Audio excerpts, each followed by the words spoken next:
Karena mungkin porsi keteladanan minim.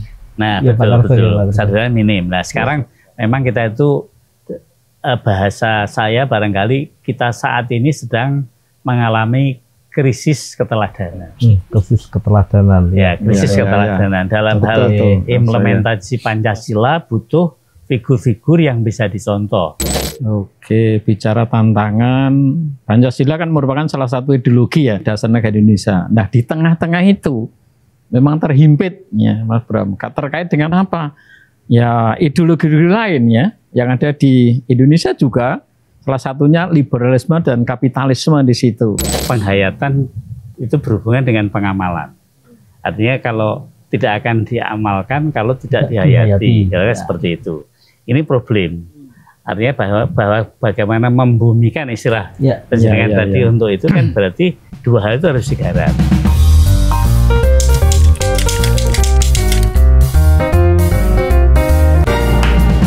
Assalamualaikum warahmatullahi wabarakatuh.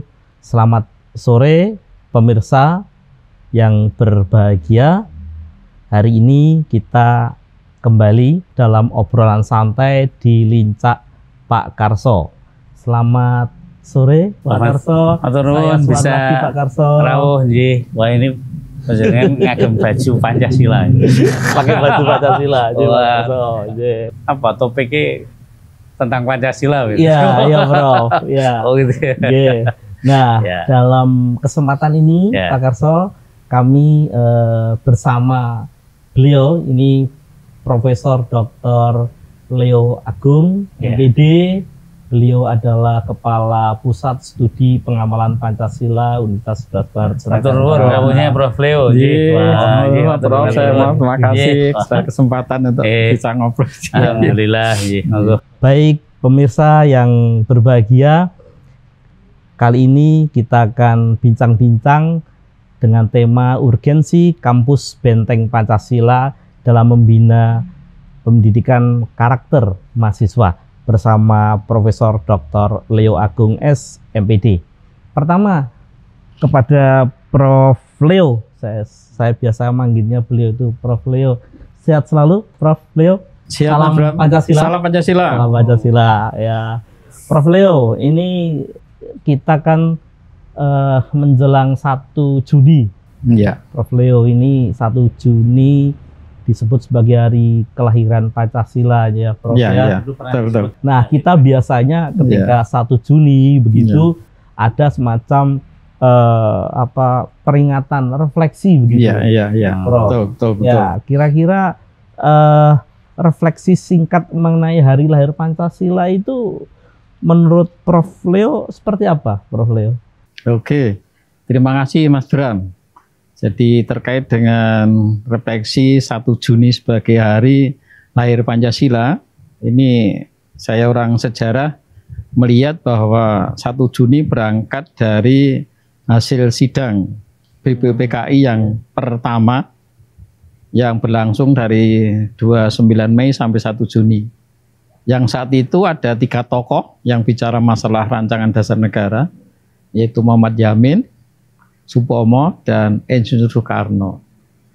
Nah, kebetulan pas tanggal 1 Juni itu Bung Karno, ya Insinyur Soekarno secara tegas menyatakan adanya 5 dasar ya, yang kemudian disebut sebagai Pancasila. Pancalima sila dasar. Nah, berangkat dari istilah itulah kemudian 1 Juni dinyatakan sebagai hari kelahiran Pancasila. Dan masa pemerintahan Pak Jokowi kemudian ditetapkan dalam keputusan Presiden ya, Kepres nomor 24 tahun 2016 bahwa 1 Juni dikatakan sebagai atau dinyatakan sebagai hari libur nasional. Nah, berarti refleksinya salah satunya itu ya Prof. Oke. Kepada Pak Karso ini, Pak Karso, kalau bicara tentang refleksi, makna refleksi itu seperti apa Pak Karso menurut Pak Karso? Apalagi terkait dengan ini refleksi hari lahir Pancasila begitu. Ya, refleksi itu artinya flashback ya ke sana. Jadi melihat ke belakang dulu seperti apa, tapi juga sekarang seperti apa dan ke depan seperti apa. Ini 3 perspektif. Artinya flashback, kemudian sekarang dan akan datang. Nah, dalam konteks Pancasila itu saya kira saya melihat ada 3 hal. Yang pertama, masih lemahnya apa yang disebut dengan penghayatan dan pengamalan Pancasila yang tadi ditetapkan tanggal 1 Juni sebagai hari lahir itu masih lemah ya. Ya masih lemah. Kemudian yang kedua adalah kurangnya pemahaman. Artinya itu menjadi penyebab pemahaman terutama generasi muda tentu ya dalam hal menghayati dan kemudian menjalankan nilai-nilai Pancasila itu. Dan yang ketiga saya kira adalah kurangnya dari sisi tadi berperilaku tuh, kurangnya keteladanan terutama yang barangkali yang sudah lebih senior atau lebih tua kepada yang lebih muda atau yang sesama begitu, sehingga tidak ada orang yang bisa dicontoh kan itu untuk bisa berperilaku sebagai seorang yang Pancasilais itu. Ya ini kalau mau ditambah satu lagi sebenarnya adalah pengertian orang disebut Pancasilais itu seperti apa, ini juga perlu disepakati. Nah, kan itu kan betul. Gitu ya Prof ya. Nah itu ya terima kasih Pak Karso. Jadi refleksi. Nah sekarang kalau kita bicara refleksi ini Pak Karso dan Prof Leo ini tentu dalam perjalanan untuk bagaimana ke depan Pancasila ini, masa depan Pancasila ini kan perlu upaya membumikan begitu ya. Nah upaya membumikan itu dan dalam prosesnya tentu ada dinamika dalam membumikan Pancasila. Bagaimana menurut Prof Leo ini, Prof? Baik, terima kasih. Ini terkait karena saya di dunia pendidikan ya, ini dinamika tidak lepas dari dinamika ya yang ada di dalam pemerintahan. Sebagai contoh konkret misalnya ketika diberlakukan kurikulum 13, di sana dikembangkan adanya PPK ya, pendidikan pengembangan pendidikan karakter. Jadi itu sangat-sangat penting sebetulnya. Jadi artinya yang pertama itu ya religius, ya, sikap religius itu seperti apa. Terus nasionalisme, ya. Karena apa? Karena Pancasila itu kan ada di bumi Nusantara ya, dari bumi kita. Jadi nasionalisme sangat-sangat penting di situ ya. Terus adanya kemandirian. Jadi dengan Pancasila diharapkan kita menjadi bangsa yang mandiri. Terus gotong royong, ini juga ciri khas bangsa Indonesia. Kemudian integritas. Nah, ini antara komitmen antara apa yang dikatakan dengan yang dilakukan. Jadi dalam kurikulum 13. Sedangkan dalam kurikulum Merdeka kemudian berkembang. Yang dikembangkan adalah program P5 ya. Jadi proyek pengembangan atau penguatan profil pelajar Pancasila. Nah, walaupun dimensinya bukan 5. Nah, ini menjadi 6 kan itu ya. Jadi ini apa itu? Kan 6 itu apa itu? 6 itu yang pertama adalah beriman, bertakwa kepada Tuhan Yang Maha Esa dan berakhlak mulia. Yang kedua itu berwawasan global, karena memang perkembangan, Bro. Jadi dunia itu kan sekarang ya eranya global kan gitu ya. Terus bergotong royong, ini komitmen kita tetap itu lantas kreatif, mandiri, ya. Itu akhirnya ya kita bisa ini sesuai dengan dinamika yang ada lah. Jadi bernalar kritis satu lagi. Iya, adanya. Jadi memang harapannya dengan adanya kreatif kritis itu kan kita generasi muda ya harus bisa mengkritisi ya. Itu artinya kalau pelajar sudah mempunyai ciri-ciri 6 karakter tadi, itu yang disebut Pancasilais apa begitu? Harapannya seperti itu, Prof. Jadi memang tidak hanya hafal saja, mestinya juga harus diaplikasikan dalam kehidupan sehari-hari. Gitu, Bro. Jadi apa yang sudah disampaikan Prof Leo ini tadi, kira-kira Pancasila sudah membumi belum, Pak Karso? Nah, kalau tadi misalnya katakanlah apa istilahnya, ada profil pelajar Pancasila, ada 6 tadi misalnya adalah beriman, bertakwa, berakhlak mulia. Nah, gitu ya. Nah, ini saja satu, coba dievaluasi. Apakah misalnya anak-anak kita sudah seperti itu belum? Saya kira salah satu gerakan yang beberapa minggu yang lalu kita bahas, Mas Bram, itu tentang tujuh kebiasaan. Ya, tujuh kebiasaan. Indonesia Hebat itu, ya, Pak Karso, ya. Salah satunya kan itu. Ya. Bangun pagi-pagi, nanti ada akhirnya ada kelanjutannya ibadah kan seperti itu misalnya. Nah itu mestinya juga kait mengait. Tapi juga tadi misalnya katakanlah berwawasan global dan sebagainya sampai 6 ya. 6 itu berarti ya bertanyalah kepada masing-masing diri kita. Bertanyalah pada masing-masing diri kita, terutama para pelajar dan juga tentu mahasiswa, sudahkah seperti itu? Ini menurut saya. Sudah membumi atau belum? Gitu. Nah, kalau sudah membumi berarti tadi adalah sudah berperilaku seperti itu seperti itu ya. Yang dicanangkan oleh pemerintah. Saya kira yang perlu dijawab dan harus dimengerti oleh kita semua itu 3 hal. Dalam hal Pancasila ya Prof. Yang pertama apa yang disebut dengan memahami, ya, kemudian menghayati, menghayati, kemudian mengamalkan. Oh, begitu ya. Nah, kalau kita harapkan sudah mengamalkan tetapi tidak menghayati atau tidak memahami bahkan, kan tidak mungkin terjadi. Tahapan-tahapan itu menjadi penting, makanya istilah Pak Menteri sekarang ada 7 kebiasaan. Nanti membiasakan itu bagian dari sudah melaksanakan ya. Sudah melaksanakan. Menjadi habit. Ya, gitu misalnya seperti itu ya. Jadi habit begitu ya. Nah, kepada Prof Leo bagaimana implementasi relevan nggak untuk sekarang ini? Ya, kalau bicara relevan itu kan melihat antara Dasolen dan Dasein ya. Jadi bagaimana teorinya ya. Teorinya memang wah ini sudah berpancasila, tapi prakteknya seperti apa? Memang harus dilihat di situ. Jadi nambah apa yang di Pak Karso tadi, memang dalam rangka pendidikan karakter memang kalau saya boleh pinjam istilahnya Likona, ini ada satu adalah knowing the good. Jadi pengetahuannya harus bagus dulu, ya kan gitu loh. Terus yang kedua feeling the good, artinya ya rasa ya, artinya merasakan betul bahwa oh saya itu orang Indonesia harus berpancasila kan gitu. Baru yang ketiga yang penting adalah actingnya lah itu acting the good ya. Berarti implementasinya harus bagus ya. Nah sekarang ini memang ya jadi ini kasus ya 1-2 harapannya kalau melihat pemerintah Pak Prabowo itu kan salah satunya saya orang sejarah melihat wah pemerintahan yang bersih karena dulu pernah ini gembur-gemburkan itu zaman reformasi salah satunya pemerintahan yang bersih. Nah kali ini mungkin ada canangan seperti itu. Nah mudah-mudahan nanti bisa. Tapi realitanya ternyata juga sulit ya. Ternyata masih di sana sini kok ya kasus ini ya. Jadi masih ada yang perlu kita benahi bersama lah. Menurut Pak Karso barangkali mungkin tadi disampaikan terkait dengan mungkin kesulitan begitu Pak Karso. Ya. Kesulitannya kalau tadi disebut ada knowing kemudian feeling dan acting. Yang jadi persoalan itu adalah sebenarnya adalah untuk actingnya tadi kan.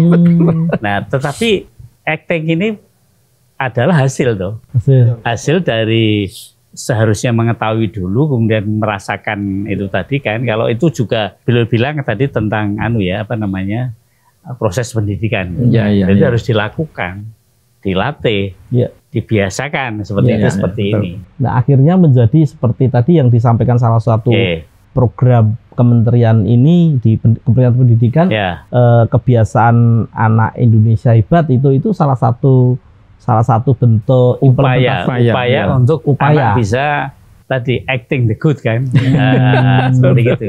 Baik. Kalau terkait dengan ini, Prof Leo, tantangan Pancasila di era sekarang ini kira-kira bagaimana Prof Leo? Oke, bicara tantangan, Pancasila kan merupakan salah satu ideologi ya dasar negara Indonesia. Nah di tengah-tengah itu memang terhimpit ya Mas Bram. Terkait dengan apa? Ya ideologi lain ya yang ada di Indonesia juga salah satunya liberalisme dan kapitalisme di situ. Nah ini dalam kehidupan kita contohkan usaha-usaha pemerintah untuk tetap mempertahankan pasar tradisional. Nah, itu kan ekonomi Pancasila ya. Artinya ini menjadi pelaku ya. Jadi UMKM ini kan upaya-upaya untuk membumikan ekonomi Pancasila ya. Dengan demikian adanya ekonomi kapitalis ini kan kemakmuran hanya segelintir saja. Sedangkan ekonomi Pancasila itu tadi yang kaitannya koperasi, UMKM ini kan kesejahteraan bersama. Nah, ini kan menjadi himpitan di situ. Contoh konkret yang ada sekarang ini, misalnya adanya mall Matahari kan gitu ya. terus Alfamart dan sebagainya itu kan sebetulnya himpitan terhadap ekonomi rakyat yang tradisional di situ. Ya, jadi ini menjadi juga sikap misalnya dari masing-masing individu ke materialisme. Nah, itu kan juga tantangan-tantangan. Oleh karena itu ya mari kita secara bertahap terus menerus untuk bisa mengegulkan ya. Jadi nilai-nilai Pancasila itu supaya tetap eksis ada di bumi kita kan gitu ya. Baik. Kalau menurut Pak Karso, bicara tentang tantangan itu apakah hanya sebatas pada tantangan ideologi yang sekarang sedang berkembang ini Pak Karso? Tadi saya masukkan tadi pertama 3 tataran ya. Saya katakan tadi yang pertama adalah penghayatan dan pengamalan Pancasila itu masih lemah. Gitu. Yeah. Jadi artinya penghayatan itu berhubungan dengan pengamalan. Artinya kalau tidak akan diamalkan kalau tidak dihayati, ya. Seperti itu. Ini problem. Artinya bahwa bagaimana membumikan istilah penjaringan tadi untuk itu kan berarti 2 hal itu harus digarap.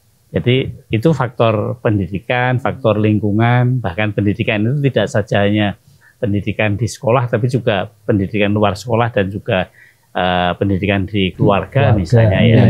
Seperti betul. Nanti menjadi pusat pendidikan itu juga ya. Betul. Kemudian yang lain dalam bayangan saya adalah kurangnya keteladanan atau tidak adanya keteladanan di sekitar mereka yang bisa dicontoh. Karena ini menyangkut karakter itu tadi ya. Betul. Terutama kalau tadi dari generasi yang lebih tua kepada yang lebih muda, kemudian yang lebih bawahnya lagi, kan harus mencontoh kepada yang lama.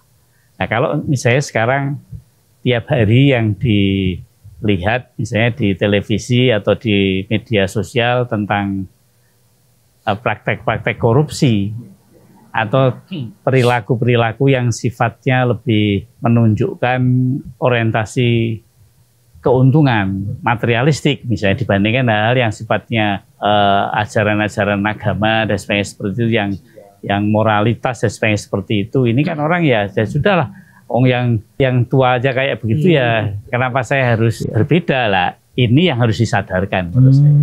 Harus disadarkan karena mungkin porsi keteladanan minim. Nah betul kesadaran minim. Nah sekarang memang kita itu bahasa saya barangkali kita saat ini sedang mengalami krisis keteladanan. Krisis keteladanan. Ya, krisis keteladanan. Dalam hal implementasi Pancasila butuh figur-figur yang bisa dicontoh.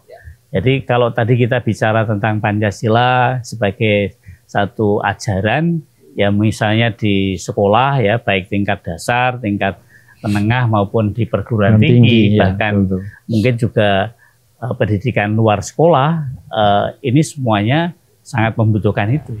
Menarik itu tadi disampaikan Pak Karso tentang krisis keteladanan. Nah sekarang Prof Leo ini, Prof Leo terkait dengan Prof Leo sekarang kan menjadi kepala pusat studi. Nama kompletnya pusat studi apa, Prof Leo?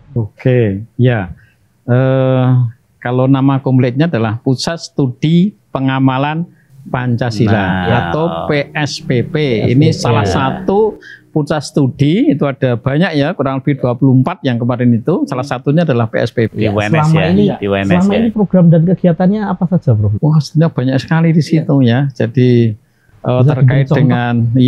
terkait dengan ini kerjasama ya. Karena ini Pancasila, kerjasama kita dengan BPIP. Ini juga pernah kita lakukan itu. Ini selanjutnya Prof Leo tentang pendidikan karakter ini Prof Leo. Nah, dalam membangun karakter mahasiswa ini kan diperlukan ada keseimbangan, keunggulan akademik dan integritas moral. Kira-kira apa Prof Leo yang harus dilakukan oleh perguruan tinggi sekarang Prof untuk membangun keseimbangan tersebut Prof Leo? Ya, terkait untuk membangun ya, saya kira dalam upaya untuk menciptakan SDM yang unggul itu perlu ada keseimbangan ya antara akademisnya. Jadi memang itu perlu juga. Jadi secara akademis harus baik ya, diupayakan ya dengan sesuai dengan bidangnya. ya, dan itu harus diseimbangkan dengan moral, ya. Artinya apa? Ya di samping cerdas, ya, itu harus berkarakter. Berarti punya integritas yang tinggi, ya. Komitmen apa yang dipikirkan, diucapkan dan dilakukan itu harus komitmen di situ.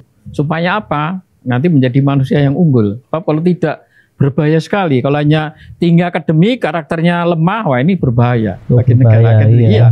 Itu harus seimbang di situ kan kita ya. Iya. Ya, untuk kedepannya memang harus disiapkan seperti itu. Bagaimana Pak Karso? Menurut Pak Karso yang disampaikan Prof. Leo ini terkait dengan keunggulan akademik dan integritas moral, Pak Karso? Poin utamanya sebenarnya menurut saya, karena memang sekarang ini masa proses adjustment, adanya perubahan terutama akibat globalisasi ya, Prof. Leo ya. Itu memang generasi kita sekarang, anak-anak kita, bahkan juga mungkin orang tuanya, ini kan harus bisa beradaptasi dengan arus globalisasi. Nah, dalam kondisi seperti itu ada banyak nilai-nilai yang ditawarkan. Nah, salah satunya tentu nilai-nilai yang berasal dari dan diolah dari bangsa Indonesia tadi sudah ditemukan adalah nilai-nilai Pancasila. Nah, nilai-nilai Pancasila ini harus menjadi sumber pengembangan karakter. Bahkan mewujud dalam karakter bangsa Indonesia, orang Indonesia, pemuda Indonesia, mahasiswa Indonesia, pelajar Indonesia, kira-kira begitu. Jadi bahasa yang sering dikemukakan oleh para pinisepuh itu ya jadilah manusia yang Pancasilais ya, seperti itu. Nah, manusia Pancasilais itu mungkin bahasa yang lain ya tadi manusia yang berkarakter, ya ada yang tadi disebut berkarakter cerdas dan kuat dan sebagainya. Tapi lalu saya kira pegangannya adalah Pancasila. Pancasila ada 5 sila, kemudian dulu pernah dijabarkan menjadi 36 butir-butir Pancasila, kemudian tahun 2003 MPR merumuskan lagi menjadi 45. Terakhir tadi disampaikan oleh Prof. Leo, zaman Menteri Pendidikan dan Kebudayaan sebelumnya, yaitu ada profil pelajar Pancasila. Profil pelajar Pancasila. Nah, seperti itu misalnya. Itulah saya kira yang penting untuk perlu dipahami oleh semua pihak, baik itu dari pelajar yang memang kita didik gitu ya, gurunya, orang tuanya, masyarakat di sekitarnya, tidak saja hanya tempat mereka tinggal, tapi juga mungkin masyarakat dalam arti lingkungan secara luas termasuk industri. Semuanya harus berkarakter, itu tadi dalam arti acuannya adalah nilai-nilai Pancasila. Artinya seperti komitmen bersama begitu. Betul. Ya Pak Karso ya? Nah, komitmen bersama itu mewujud dalam bentuk namanya manusia Pancasilais gitu ya. Betul. Nah, dalam konteks Pancasilais itulah saya kira Prof. Leo sebagai kepala pusat ya kepala pusat studi pengamalan Pancasila ini kados pundi, Prof? Itu yang gimana lakukan apa? Pengamalan Pancasila itu apa yang Bapak lakukan selama ini? Kita komitmen apa yang kita pikirkan, kita ucapkan dan kita lakukan, Prof, itu kan gitu. Sebagai contoh, sebagai dosen, nah, kita mengajar tepat waktu. Nah, ini salah satunya di situ ya. Jadi mahasiswa kita komitmen awal kuliah. Nanti terlambat 10 menit ya berada di luar. Nah, siapa di situ? Nah, ini salah satu komitmen supaya ya kita betul-betul apa yang kita komitmenkan itu bisa terwujud, Bro. Kalau enggak nanti hanya ngomong doang kan gitu ya. Tapi kalau tadi kembali yang dirisaukan oleh Mas Bram, keadaan di sekitar kita yang katanya belum ada contoh, itu apakah misalnya Pusat Studi Pengawalan Pancasila mendesain demikian rupa perilaku apa yang bisa dicontoh misalnya, ada enggak itu? Itu memang sudah ada kajiannya, tetapi untuk implementasinya kita memang perlu apa ya, butuh figur Pak Karso untuk ya, Pancasila di situ. Kalau bagi saya figur itu kan sekarang ini sedang proses penetapan siapa menjadi pahlawan nasional. Pahlawan nasional itu misalnya jadi figur ideal yang bisa dicontoh ya. Misalnya kalau begitu ya saya usulkan kepada Pak Kepala Pusat. Ini cobalah merumuskan atau figurisasi istilahnya ya. Tokoh-tokoh yang inilah sebenarnya yang bisa dijadikan contoh sebagai figur manusia Pancasila Indonesia. Sejauh itu belum dibuat, ya menurut saya itu mungkin orang juga agak sulit untuk mencontoh gitu.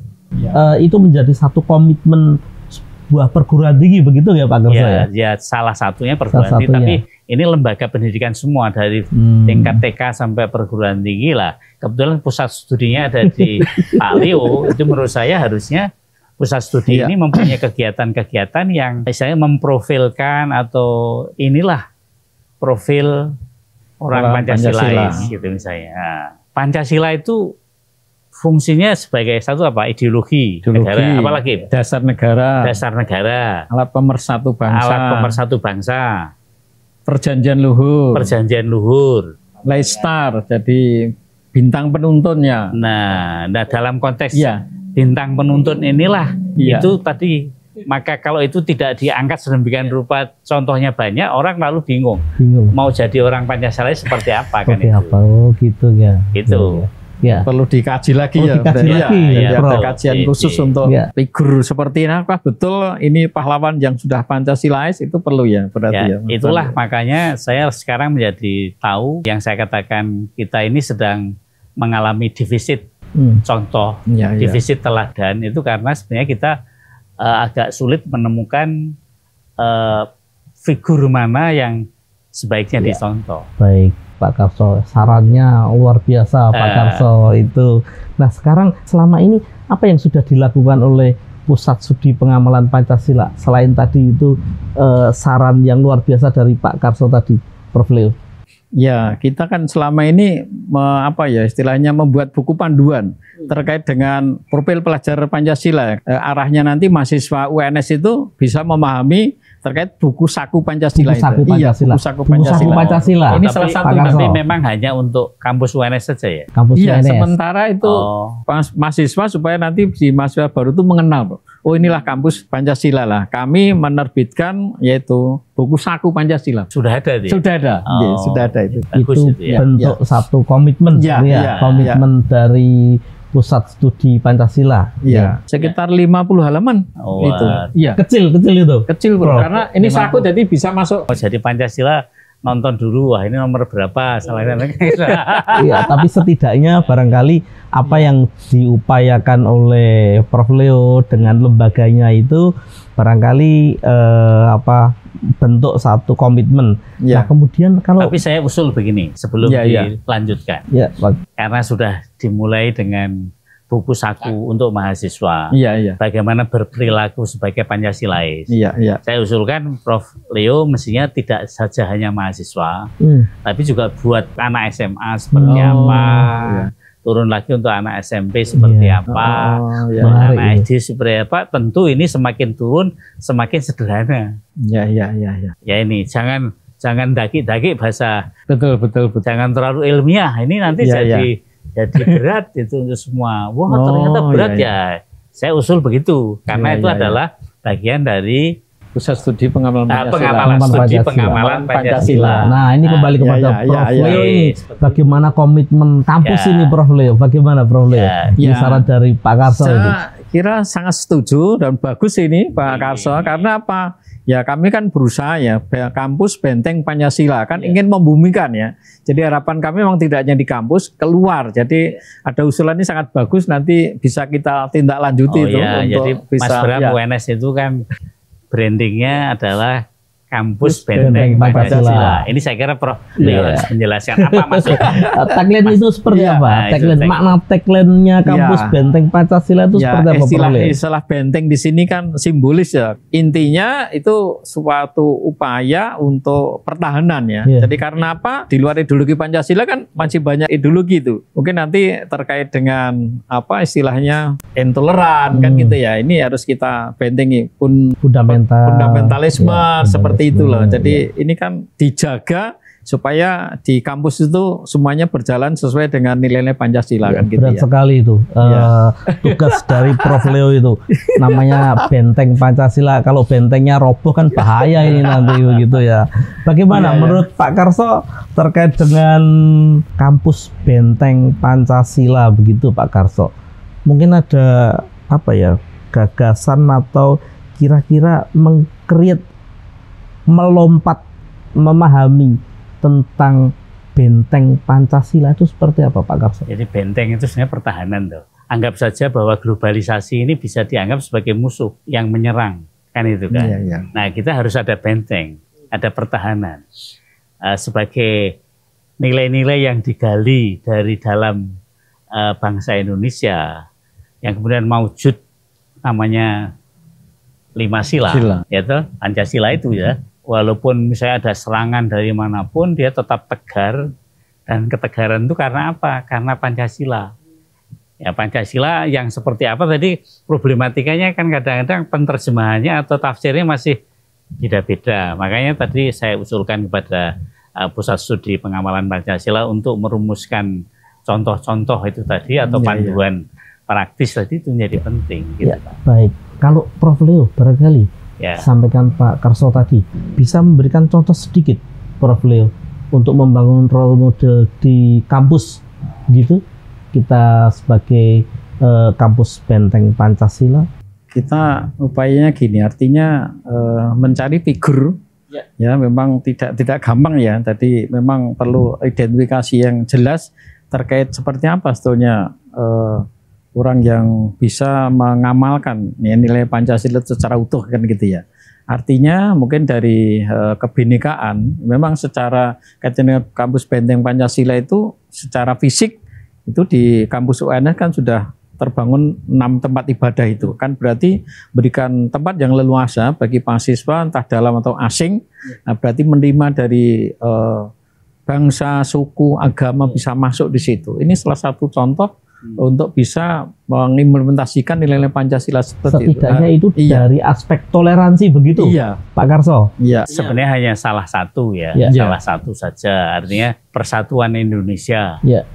Itu kan sebenarnya keberagaman, mengakui adanya keberagaman. Kalau dari sisi agama di Indonesia ini agama kan yang diakui ada 6 ya. Nah, kebetulan oleh UNS sudah dibuatkan juga tempat ibadah 6 juga.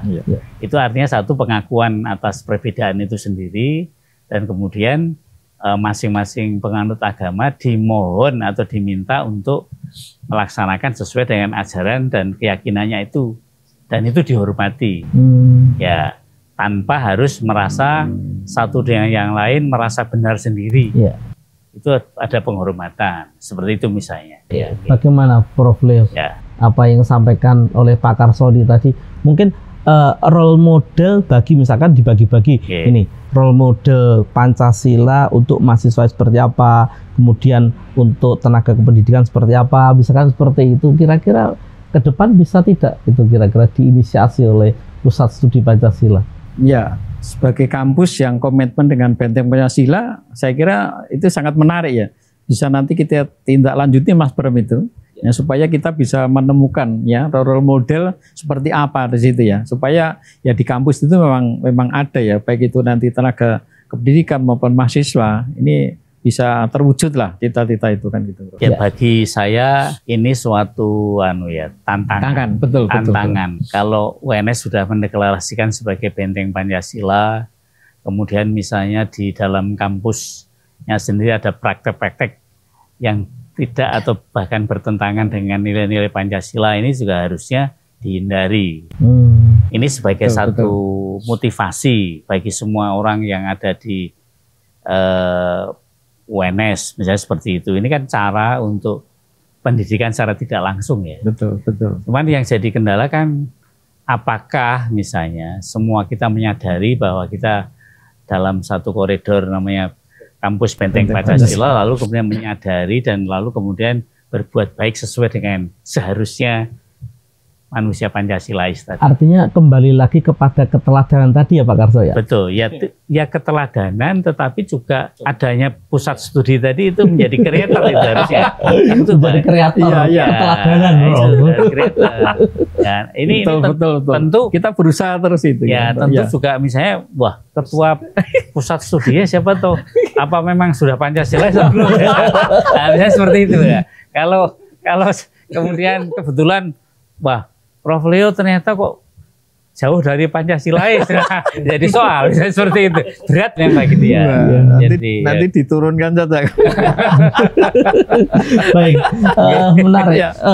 Perbincangan pada sore hari ini kita sudah sampai pada penghujung acara ini.